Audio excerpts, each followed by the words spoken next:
እያሰራ ይኖራል እንጂ እንደ ሙባረክ ሚዲያ እየገረፈው እዚህ ጋር በርበሬ እየጠጣ እዚህ ጋር እየተወደቀ ፀሐይ እየመታው ብርድ እየመታው ሳኖር አይደለም ያየሁት። መርየምም ሆነ እንኳን ሰማችሁት አንድ ብር አልሰጠችኝም። አልሐምዱሊላህ አመሰግናታለሁ። ተናዳ ነው ይቅር ብያታለሁ። ለምን ሴሌ ስትናደድ ብዙ ነገር ታደርጋለች። ሰሚራ ሞለችም አንድ ብር ታውቃለች። የኢትዮጵያ አንድ ብር የኢትዮጵያ 9 ዓመት አብረን ኑረን የኢትዮጵያ አንድ ብር አልሰጠችኝም። ምስትኖታን እንጂ ሳንቲሟን ስለማልፈልግ እንጂ ይሄኔማ የምን ልጅ ማሳደግ ነው። ሶራ ቤት ነበር የምንኖረው። አሁን ደግሞ ነገሩ ዙሮ ሃይማኖታችንን ለማያውቀው ሊመስለው ይችላል።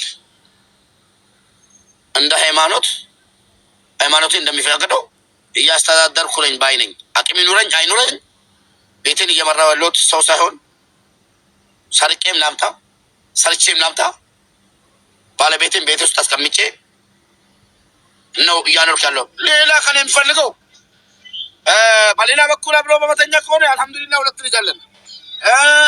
በሌላ ነገር ከሆነ የቤት ኪራይ የምከፍለው እኔ ነኝ። ተሸክሬ አቡ እኔም ለምሳሌ ቤት አመሰግናለሁ። አቡዬ ደግሞ ስራ ጠርቼ አይደለም ያንተ እንደዛ እንዳያስብ የፈለጉትን ነገር ማምጣት እችላለሁ። እንደዛ ብሎ ነገር ማስፋል ማዳምጣታ የፈለጉትን ነገር ይናገሩ። ሁሉን ነገር ላላህ ትቻለው። ቁጭ ብለህ አዳምጣት። የልጆችህ እናት ናት። ቁጭ ብለህ አዳምጣት። እኔም ሀቢባ ይቅርታ አድርግልኝ። የማዳምጠው ነገር የለም ካሁን በኋላ ሂጃለሁ። ሙባረክ አቡዬ ሂጃለሁ። ለምን ታውቂያለሽ? በጣም ብዙ ልፋት የጠፍቶ ዛሬ ብዙ የለፋሁት ነገር ተበላሽቶብኛል። እውነቴን ነው የምልሽ ሙባረክ። ይኸውልህ እሷ ቁጭ ብላ አዳምጣሃለች አይደለ? አንተ ደግሞ እሷ ስትናገር ቁጭ ብላ አዳምጣት። ይሄ ነው መከባበር ማለት። ይሄ ነው ሰው ማክበር፣ ህዝብ ማክበር ማለት ይሄ እንደፈለገች አሁን እዚህ ጋር ማለት ነው ማርያም የምትባለው 9,000 ድራም ሪከርዱን ላሳይሽ ፌስቡክ ላይ ማለት ነው። አመነች ተናደች። ማንም አላለኝም። 9,000 ድራም ተቀብሎኝ አይዲ ሊያሰራልኝ 10,000 ድራም መንጃ ፈቃድ ሊያስተምረኝ የጣቴ ወርቅ አውቶብኝ ብላ ሪከርድ ተደርጎ ፌስቡክ ላይ በፎቶ እየሄደ ቤተሰቦቼ የቀሩት እንዳለ ሞቷል። የቀሩ ቤተሰቦቼ እየተሸማቀቁበት አሁንም ሌላ እሷ ልትናገር ፈለገቻለ ትናገር። አታስገቢያ ብያታለሁ። የፈለገችውን ቪዲዮ አብርታ ትናገር። ሪከርድ አድርጉላት በእናታችሁ። ፎቶ ያስቀምጡ። ማንም አልፈራም። ግን ልጄን ጥዬ ስወጣ ነገ ወልጄ መጥፎ ሴት እንዳልባል ላለችው በጣም ጀግና አባት ነኝ። እንኳን ለልጄ እባብ ነኝ። ለልጄ እኔ ሟች ነኝ። ይሄን ልጅ ብቻ አይደለም ያለኝ ሌላም አለኝ። ላመጣልሽ እችላለሁ። እናትየዋን ምን አይነት ሰው ነው ሙባረክ ተብሎ ተጠይቆ ከልጇ ጋር ላቀርብልሽ የ11 ዓመት ልጅ አለኝ። ሐፊዘል ቁርአን ማለት ነው። ላመጣልሽ እችላለሁ። አንድ ቀን ወጥቶ ቸግሮናል ከፍቶናል ያላሉ ማን ሰማቸው? ላምጣቸውና እስኪ መጣ ትናገርና እሷ በፊት የምታቀኝ የዛሬ ስንት ዓመት ማለት ነው መጣ ትናገር። ገባሽ? አሁን ደግሞ የተበደለች ነገር የለም። አገባው አገባው መፍትሄ ነው።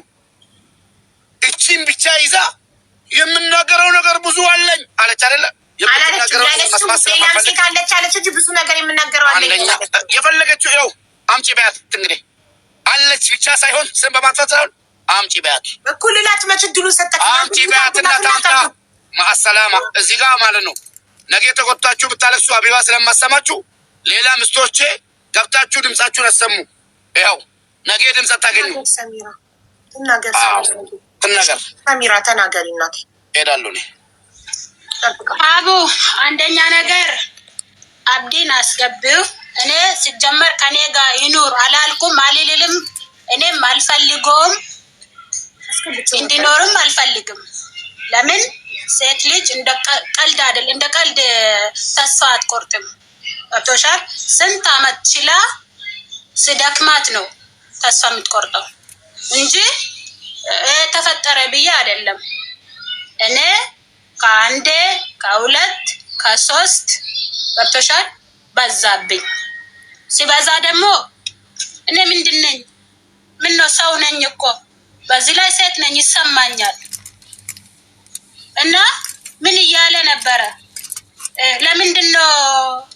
ለምንድነው ሁለተኛ ሶስተኛ ለምንድነው ሁለተኛ ገባከው ስትዩ ቅድም ከተለያየ ልጅ መውለድ ደስ ይላል ሲባል ሰማው ያለች ነበረ አይደለ እኮ እሱ እንደዛ ስላሰበ እኔ ደግሞ አይመቸኝም እንደዛ ሲያረግብኝ አይመቸኝም። ለምን እኔ ካልሆንኩለት በቃ አሁን እንዳለ አልፈልጋትም አልፈልግሽም ሂጂ መሄድ ፈልግ መፍትሽ ነው ካለኝ እኔ ግድ ከሱ ጋር እኖራለሁ። እኔ የምፈልገው ሴት ወላሂ የምፈልገው ሴት አባቴ ከመቃብር ቢመጣ እናቴ ከመቃብር ቢመጣ የምፈልጋቸው ሴቶች የሉም። ቆይ ተረጋጋ። እዚህ ሚዲያ ላይ ፈለገ ሰው ይጥላኝ አላጋችሁ ማንንም አላገባው አይዶንኬር ሚዲያ ቆይ አዳም በቃ ሴት ሊጎዳለው እስኪ ነገ አላግባ አንድ ነገር እስኪ ነገ በሰርግ አላግባ። እሺ ቆይ አቢብ አንድ ጥያቄ ጠይቅሻለሁ። ባንቺን እኔ እሺ አቢባ ሙባረክ ጓደኛሽ ነው አይደለ? አይደል? ትዳሩ እንዲተርፍ ትፈልጊያለሽ? ይሄ ነገር ችግሩ እንዲፈታ ትፈልጊያለሽ አይደል? እየባሰ ነው እየሄደ ያለው። አባቴ ይኸውልሽ የዚህ ልጅ ትዳር እኔ ለኝ መስት ምትባለ ነኝ ምቆልሽ እኔ መስት ምትባለ መሬት ላይ ነው አለው ካለች መታቀብታች ነገር ወለ መርያም ወለ ሰሚራ ወለ ጅኒ ችግር የለውም። አለቀ ደቀቀ። ሙባረክ ከዛሬ ጀምሬ አሁን ያለኝን ነገር ይዤ እወጣለሁ። ገብቼ ዶክመንቶችን ፓስፖርቶችን ሁሉ ነገር ይዤ እወጣለሁ። ፓስፖርት ነው ጨርሻለሁ። እስኪ ከኋላ ሁናችሁ ገፍታችሁ ማለት ነው እኔን እየመሰላችሁ እየመጣችሁ እየበላችሁ እየጠጣችሁ ከኋላ ሁናችሁ እኔን ለማዋረድ ለማሸማቀቅ እንዲህ ያደረጋችሁት ሚውት ሳይገው እያመራኩ አንተ እንደምትኔ ይታይ አንዱ ሚውት ሳይገው መርየም ሚውት አርጊው ቢፈል ይኸውልሽ እባክሽን አቢባ ልለምንሽ እባክሽን እኔ እየለመንኩሽ ነው። ይሄን ነገር ለምንኛ አልገባኝ ምን ይመጡብኝ እንጂ መጣውባቸው እንዴ አበባቸውን ጨርሰው እኮ ነው የገቡት። በቃሽ አቁቢ እየተበላሽባቸው ህይወታቸው ይበጠበጣል። እና እኔ ምን ላድርግ? አንተ ጤነኛ አይደለም ታውቃለህ። ይደረሳ ጤና የለውም እንዴ? ሰው ምን ሆኖ ነው ከሰው ጋር መግባባት ያቃተው እንዴ? አላስገባም እያልኩ አበባቸውን እየጨረሱ ይገባሉ። ከዛ አቢባ ይወቅሳሉ። አቡዬ ጤና የለም አቢባ አማርኛ እያወራ አትግባባ። አቢባ አቡ በቃ ታዩ አንቺ ጨርሽ የነሱን ጨርሽላቸው እኔ ጨርሽዋለሁ። እኔ ሶስተር ሀቢባ መጣ ማንም ብትመጣ ማንም ሰው ቢትመጣ እኔ ከዚህ ቤት አልወጣም። ከዛ በኋላ እኔ ወሳኝን ወስነዋለሁ። የእነሱን ግን ጨርሽላቸው። እሺ ቻው ደህና ደሪ። በእናትሽ አንቺ ደግሞ